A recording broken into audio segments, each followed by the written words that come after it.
So Lauren, tell me, what is your Awen for creating work and making illustrations? I guess it's telling stories and telling people's stories, other people's stories that I hear that are interesting.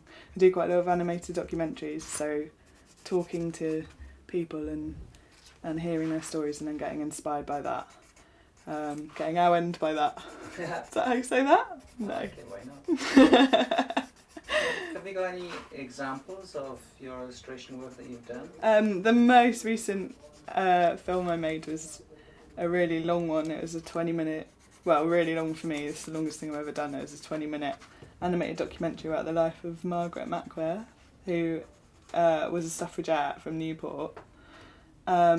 And she was an amazing woman. She like blew up a post box, but it's fine. It was like for the suffrage cause, and she like founded a really important political magazine, and she was a really important kind of politician and businesswoman, and all of these things that you couldn't be as a woman at the time. So that was really inspiring for me, like learning about her story and then animating it.